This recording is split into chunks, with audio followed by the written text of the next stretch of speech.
The view from the plane headed to Hawaii was breathtaking, but I never expected that my ex-girlfriend from middle school would be sitting next to me. On top of that, she started bringing up the past, going on and on about how worthless I am. Then, without me even asking, she talked about how happy her life is now, how she's married to a rich man, and how much she's needed by her husband. Just then, an announcement came over the intercom: "Is there anyone on board who can fly a plane?" It seems there was a serious issue. It's shocking that they're looking for a pilot, not a doctor. Passengers began to realize the gravity of the situation, with murmurs of "pilot" and "is this plane okay?" Then, a flight attendant, while looking around, saw me and exclaimed, "Oh, it's you." That's when an incident to shut my ex-girlfriend up occurred. My name is Jake. Ever since I was a kid, I had an unusual fascination with airplanes. To be honest, I was interested in anything that could fly. Seeing birds and insects soaring freely in the sky always looked beautiful and cool. I wished I could fly too, thinking if I tried hard enough, maybe I'd grow wings. I genuinely believed that, but sadly, no matter how hard I tried, wings didn't sprout. When I was 5 and feeling pretty down about it, I saw an airplane for the first time. It was amazing to see this non-living chunk of metal flying through the sky. It happened during a family vacation with my parents. That gigantic bird soaring in the sky left such an impression, it became a symbol of freedom for me. Since then, my affection shifted from cars and trains to airplanes. I became a boy who deeply loved airplanes. I'd memorize names of aircraft and airlines, spending my days looking at them in books. Seeing my passion, my parents would drive me to the airport every week. Although they didn't take me on a flight, they thought seeing planes in action would be better for me. My parents and my much younger siblings never gazed at planes with the same admiration I did, but they always listened with a smile when I excitedly talked about them. Naturally, my dream was to become a pilot. I wanted to control an airplane and fly in the skies. It was the first dream I ever had in my life.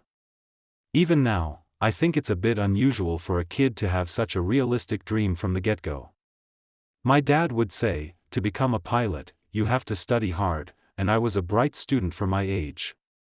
I felt that studying was a small price to pay if it meant flying a plane someday. My teachers always said the secret to improving in your studies is to have a clear vision of your future dream. I truly felt that way. If what it took to become a pilot was studying, then I'd gladly dive into my studies. Moreover, when my dad said, "I heard that if you have cavities, you can't become a pilot," I brushed my teeth harder than anyone else. I reckon I got so good at it that I could have become a dental hygienist.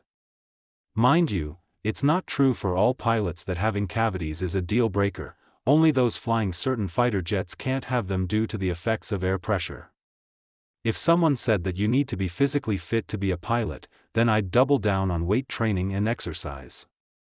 Anyway, my childhood was more about planes than playing around.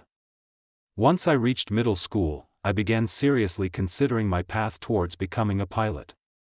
I believed that without attending a reputable high school or college, I wouldn't be able to fly an airplane, so I continued to work hard in both my studies and physical activities. During middle school years, I was also concerned about my friendships. I made an effort to get along with everyone, trying not to make unnecessary enemies. While I avoided people who brought unnecessary stress, I aimed to connect with as many people as possible, absorbing everything I could and making it a part of me. Though it's a bit embarrassing to say, I was relatively popular among girls.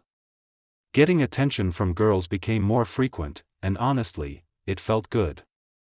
Guy friends would ask how I got so much attention from the girls, but since I wasn't studying or exercising to be popular, I couldn't give them a satisfying answer. Amidst all this, a girl confessed her feelings and wanted to date me. Her name was Susan. She was the most beautiful girl in our grade, popular among both students and teachers. Being approached by such a beauty, I was over the moon and couldn't find a reason to refuse her. I said yes without thinking seriously. It was my first time dating a girl, and I had no idea that Susan would be so much trouble. She became upset whenever I talked to someone, male or female, whom she didn't know. I'd often buy her something just to improve her mood. She demanded things like deleting contacts of girls from my phone and expected immediate replies to her texts. She was incredibly self-centered and seldom thought of others. Out of the blue, she'd say things like, "I want you to be my ideal boyfriend," and this cut into my study and exercise time. She insisted, "You should spend every weekend just for me. Oh, and you're paying for our dates, of course. It's terrible to make your girlfriend pay." Such demands were too much for a middle school student. Over time, being with Susan felt increasingly suffocating. One summer during middle school, my father tragically passed away in an accident. Losing my dad, who looked forward to and had high hopes for my future more than anyone else, was really tough for me. In middle school, I often saw my mom, once vibrant and full of life, look worn out and lifeless. Although I wanted to cheer her up, I was so overwhelmed with my own feelings that I couldn't offer much help. Our family was engulfed in profound grief after losing our beloved father, a man we all admired. Every one of us had to fight harder to live our lives. My mom, who had been a stay-at-home mom until then, started working outside. Consequently, she couldn't take care of my younger brother anymore, so I stepped in. Naturally, this meant less time for studying and sports, but it was a necessary sacrifice. It wasn't a hardship if it was for the sake of the family. Of course, the time I cut back wasn't limited to just that. I also reduced the time I spent with Susan. "Why haven't you been in touch?" Susan asked me. When I explained my family's situation, she retorted, "So what if your mom's working? That's fine, and you don't need to take care of your younger brother. She can do that when she gets back from work." I couldn't believe my ears. I was horrified that she could act so callously for a family grieving the loss of a father, just because she felt neglected by me. I told her, I don't need a girlfriend who can't show compassion during such tough times, and broke up with Susan. I didn't want my mental stability jeopardized by her anymore. However, later at school, the story had twisted into Susan dumping me. On top of that, she spread all sorts of rumors and badmouthed me to everyone. I saw her true colors, but honestly, with everything going on, I just felt indifferent. To help my family out even a little, I thought about skipping high school and getting a job. My mom was against it, but after some persuasion, she tearfully gave her permission. All I could really do was physical work and study, so I thought about finding a job that would utilize those skills. On graduation day, Susan, somehow finding out I wasn't going to high school, teased me about it. "You're not going to high school?" Without making eye contact, I simply replied, "Yeah," and tried to distance myself from Susan. From behind, she said, "In this day and age, not going to high school? You must have such low ambitions. You'll be at the bottom forever." I figured I'd probably never see her again, so no need to get worked up over someone like her. I ignored her and left the school. Now, time has passed, and I'm currently going through domestic flight checking procedures. I'm on a personal trip heading to Hawaii. I'm a bit embarrassed to admit that I've never been to Hawaii, so I'm really looking forward to it. From deep within, my impression of Hawaii is that it has beautiful beaches and a lot of rich flavored dishes. But it's quite a far place, so I just never found the time to visit. Even thinking about sightseeing there, I'd be torn about where to go, and I probably would have just ended up staying in the hotel, which is why I never had the courage to go alone. However, one of my friends opened a restaurant. I decided to go there to celebrate. I decided to have a friend show me around Hawaii during this visit, so I planned to take my time and see the sights. I couldn't help but feel like a giddy kid with this much excitement, but oh well. I comfortably settled into my seat. There's something about the slight hustle and bustle inside the plane right before takeoff that I genuinely enjoy.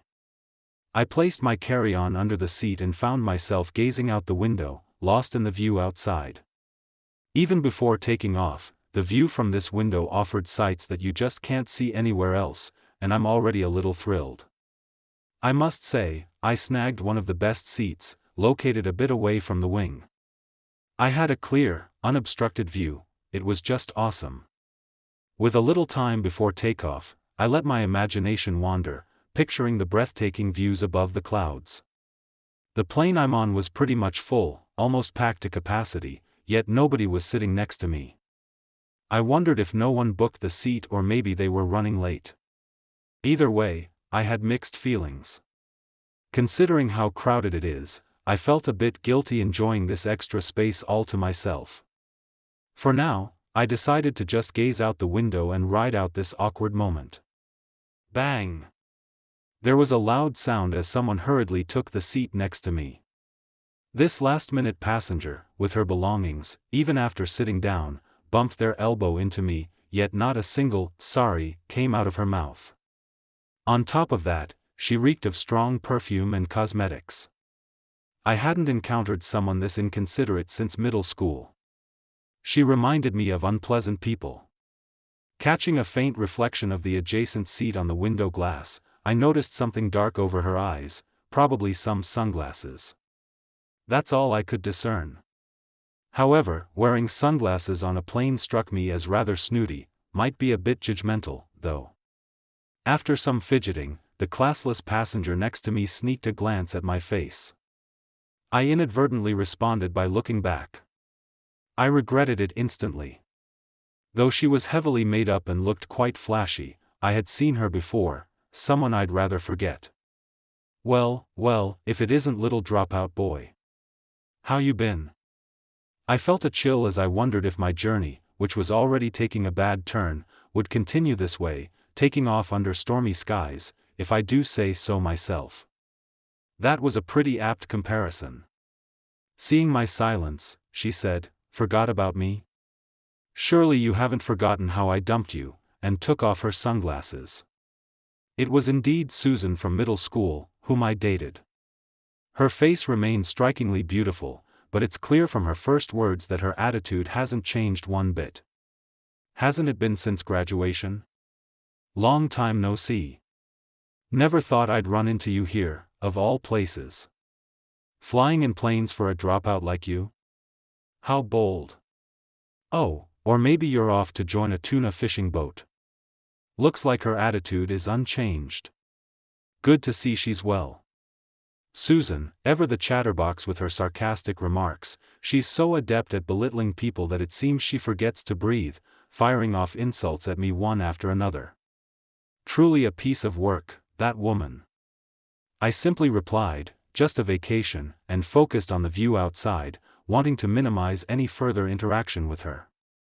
The plane seemed ready for takeoff and began to slowly move. I was looking forward to a pleasant flight, but now it feels like I'm plunging straight into hell because of one seatmate. I'd rather be peacefully asleep on the wing at this point. Susan seemed offended by my cold demeanor. After an audible tisk, she started rattling off things to irk me, about how awful I was as a boyfriend, how her high school boyfriend was way more handsome, how the time with me was a waste. She bombarded me with comments that begged for responses. After high school, Susan apparently married into wealth through some circumstances. I wasn't paying much attention, so all I remember is she married someone wealthy. Apparently, Susan, who hit the jackpot, is going on a luxurious trip to Hawaii. "I'm going to stay in a fancy hotel you could never afford in a lifetime and enjoy the resort," she said. By the way, her husband seems head over heels for Susan, and he revolves his life around her. Well, I guess some people are like that. I hope he cherishes Susan forever since he's a strange individual. If she ever lost him, I doubt she'd ever marry again. Tuning out Susan's self-centered chatter, it's me just going along with it. Even in moments like this, the view from the plane was breathtaking. Soon after takeoff, the view below turned completely white as we rose above the clouds. No matter how bad the weather is, if you wait a bit and rise above the clouds, a bright blue sky always shines. The beautiful blue sky always sits above the clouds, peeking through gaps to see the ground below. But I wonder, when will these neighboring clouds clear up? People like you, the lowly ones, rarely get the chance to fly, so this view must be unique to you, she mockingly says, not missing a beat. Furthermore, Susan claims she's flown many times before and has grown tired of the same old view, so she can't be bothered to look out the window anymore. Why does she go to such lengths to degrade herself? It's good to have high self-esteem, but I just couldn't grasp why she would actively lower her worth in the eyes of others. I can't believe I once dated someone like her. If I ever have kids, I'll drill this into their heads.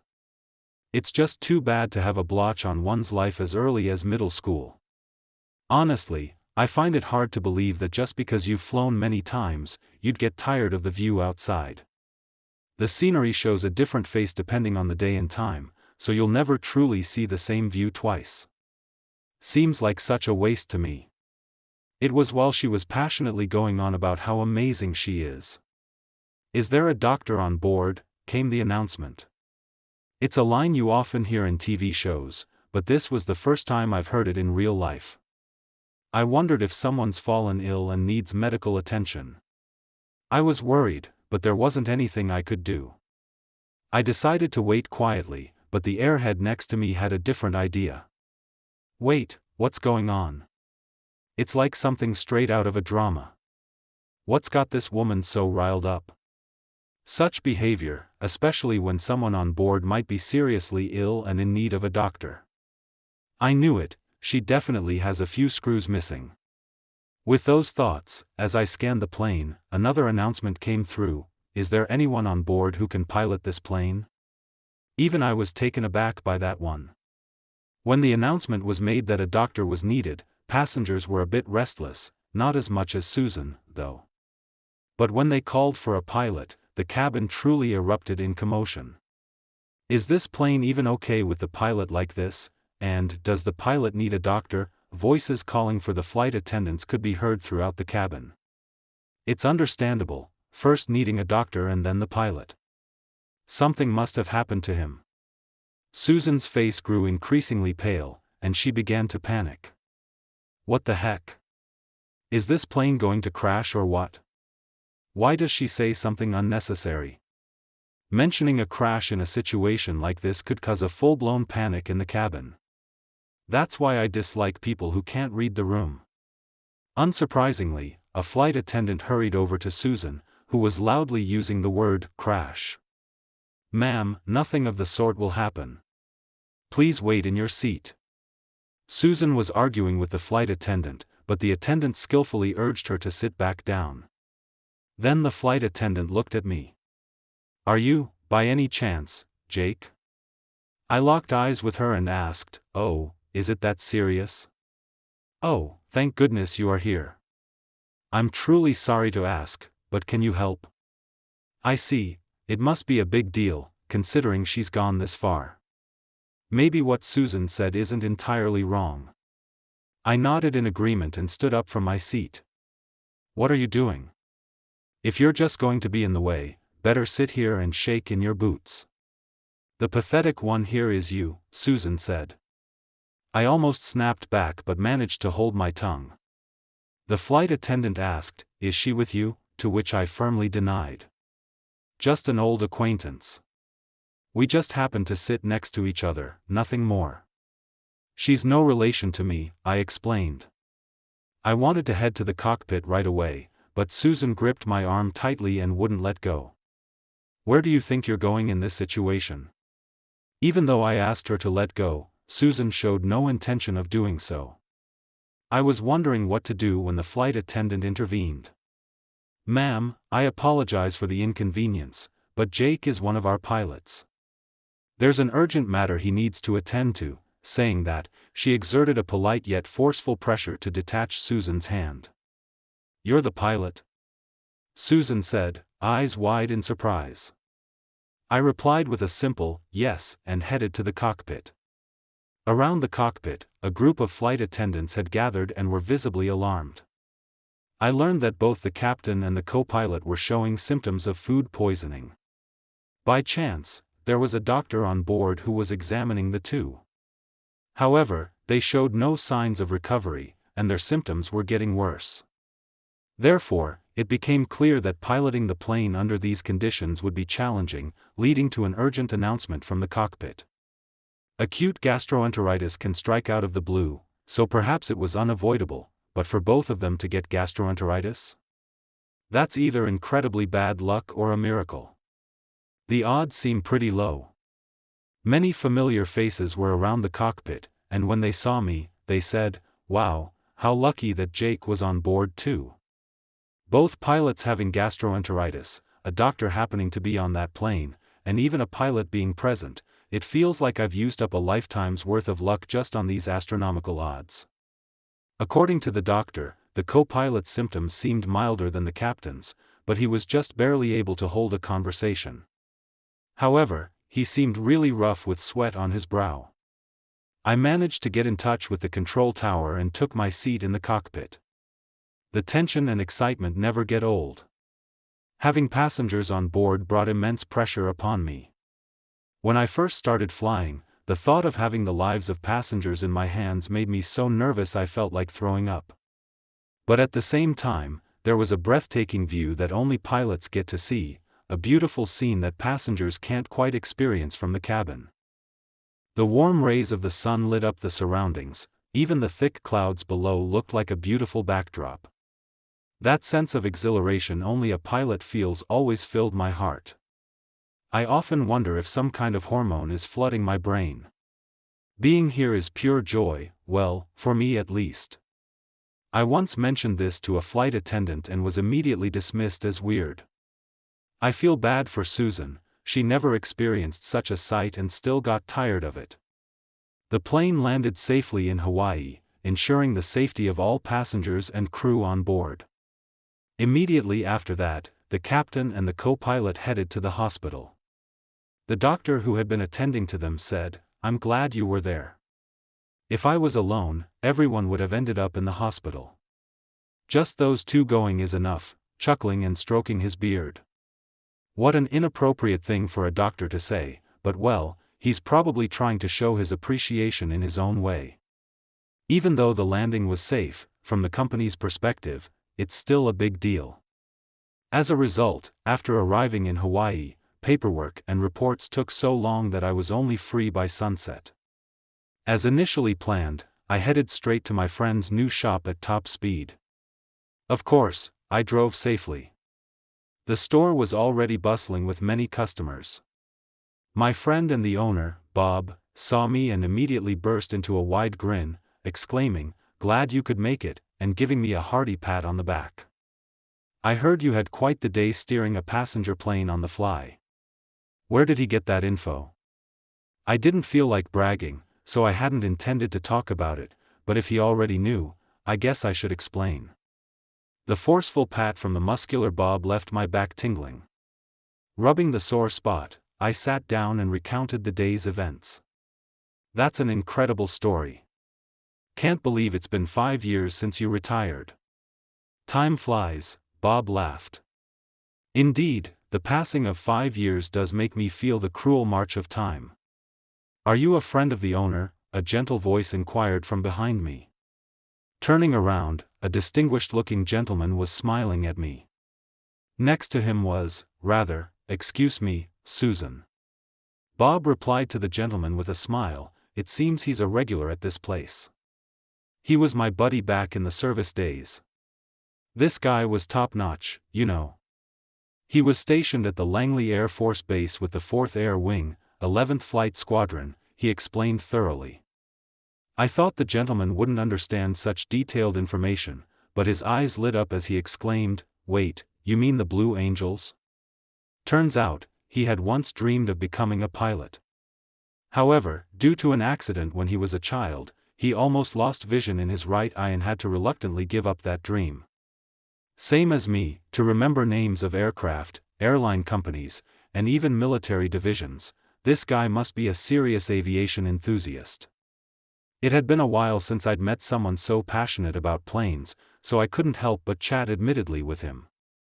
Even though I was here for Bob's celebration, I got sidetracked with this engaging conversation. The gentleman was particularly fond of the Blue Angels. He raved about their air shows, saying they are truly spectacular. Interrupting our heated conversation was none other than Susan. "Excuse me," she chimed in gracefully. "Oh, I'm sorry," the gentleman scratched his head. "I got a bit carried away there." I thought she didn't deserve an apology, but from their interaction, it seemed they were a couple, so I held my tongue. In the course of our chat, he learned Susan and I went to the same middle school, which once again piqued the gentleman's interest. He bombarded me with various questions. "So, where are you now?" he inquired. I told him, "I'm a commercial pilot." He seemed puzzled by my answer. "Well, it makes sense. Bob and I are buddies from our military days, and if you love planes, you'd naturally want to fly fighter jets. The thing is, I had a car accident a while back and couldn't fly fighter jets anymore, but I still loved the sky, so I switched to the commercial sector," I explained. The whole situation, 5 years ago, on a rainy day, I was crossing the street at an intersection when a car ran the red light and hit me. The driver was distracted, looking elsewhere. Though I received compensation and settled the matter, it doesn't mean I hold a grudge. However, because of that accident, I fractured my left leg and had to spend a significant amount of time in rehab. Because of this, I didn't meet the required flight hours, and I lost my pilot's license. I also developed complications from the accident, meaning I could no longer fly the more demanding fighter jets. At that time, I was truly devastated. It was a dream I had since I was a child, and my late father had always been my biggest supporter. But this was all thanks to my dad's teachings. He always used to tell me, "The past is the past. No use dwelling on it. Just do your best in the present." If I kept dwelling on the past, I wouldn't be able to achieve even what I could. When I found out I couldn't fly fighter jets anymore, the higher-ups suggested I move to a department primarily dealing with paperwork. But I couldn't give up on flying, so I left the military and transitioned to the private sector. Becoming a commercial pilot was more challenging than I expected, facing various obstacles, but I never gave up. The sky is where I belong, there's nowhere else for me. After finishing my story, Susan's husband, Tay, said, "I've never met someone as incredible as you. Your never-give-up spirit is truly admirable. Would you mind if we kept in touch?" as he took out his cell phone. I couldn't possibly refuse after such a heartfelt request. Plus, being praised felt pretty good, not going to lie. After that, we continued to talk about planes, engrossed in our conversation. Throughout that time, Susan looked down, appearing rather diminished. Susan's husband introduced himself as Mike. He owns several properties in resort areas like Hawaii and was a well-known wealthy man in that realm. It seems that what Susan told me on the plane about marrying into wealth wasn't a lie. Honestly, I was quite skeptical. Mike, even after our meeting in Hawaii, kept in touch quite frequently and was a straight-shooter kind of guy. He had a stickler for details kind of attitude, didn't tolerate any wrongdoing, and seemed to be trusted by many. That such a man chose Susan as a life partner, I wondered if she had somehow drugged him. Then I received a message on my phone from Susan, "Please never tell my husband that we dated in the past. Don't jeopardize my happiness," it read. For my part, I had no desire to have any more involvement with Susan, but considering Mike, maybe it would be best to spill the beans. It's quite a dilemma. However, Susan probably has some awareness that she wasn't entirely honest with me back then. I doubt her character changed just because of that plane incident, but she likely played her cards right to marry into money. If she went to those lengths, I guess I shouldn't be the one to ruin it. Although it's quite comical when I think about it, to be honest, even if I don't tell Mike about Susan's true nature, sooner or later, he'll see her for who she really is. Until then, I hope he enjoys the happiness he has. I replied with a simple, "Understood." After that, I received no further messages from her. It seems Susan will continue to hide her past from her husband. In other words, she probably can't live any other way now. She'll likely live in fear of her past and those she harassed being exposed. That's the responsibility and consequence of her past actions. The past never truly goes away. Some time had passed since I traveled to Hawaii.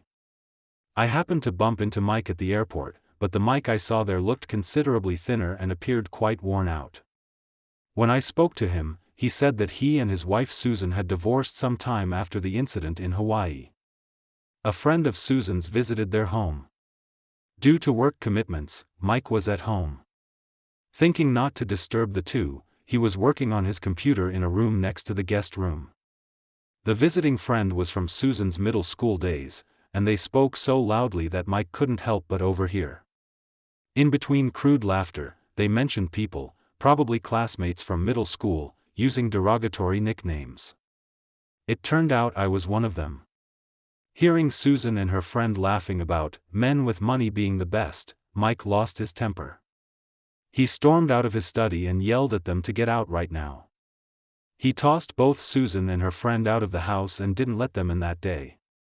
Later, he found out that Susan had been spending their savings without permission and wasting money. When confronted, Susan retorted that he was stingy for a rich man. Initially, Mike felt that if she changed, they could try again, but Susan just said things like, "I never thought you'd be so tight-fisted," and "I'm embarrassed not to have designer things." Well, hearing that, I wasn't very surprised at all. The more Susan bugged Mike, the further his heart drifted away from her. Mike ran out of patience and brought up divorce. Interestingly, her attitude changed drastically. She began saying things like she didn't want to split and that it was just a play on words. Did she think he wouldn't consider divorce up to this point? It seemed her mind was really only focused on herself. When Mike threatened to take her to court with a lawyer because of her persistence, she reluctantly signed the divorce papers. They continued to have disputes over the division of assets, but Mike said they finally settled everything recently. Mike sighed, "I thought she was a wonderful woman, but I never expected her true nature to be like that." I wholeheartedly agreed. It's not about appearances. While it's understandable for good-looking people to be popular when young, as adults, being with someone whose personality doesn't mesh becomes a pain, regardless of their looks. After divorcing Mike, Susan went back to her hometown and is now living with her parents. Being a stay-at-home wife before, she's having difficulty finding work and is living modestly, especially since she's being asked to pay back the money she squandered. What goes around comes around. I believe it's not just with Mike. Throughout her life, she seemed to have looked down on others, and now it seems all that karma is coming back to her. After hearing Mike's story at the airport, I bid him farewell. As I left the airport, I looked up at the sky. Unfortunately, it was overcast, but I knew above the gloomy overcast sky, the clear blue stretches on endlessly. I believe that the view from the cockpit is a privilege reserved for pilots. If Susan could be moved by such sights, I think she might finally find her humanity. There are many challenges in continuing a pilot's career, but feeling motivated by the beauty of that view makes the effort worthwhile. Today, I'm determined to keep pushing forward to witness more beautiful vistas and ensure the safety of my passengers.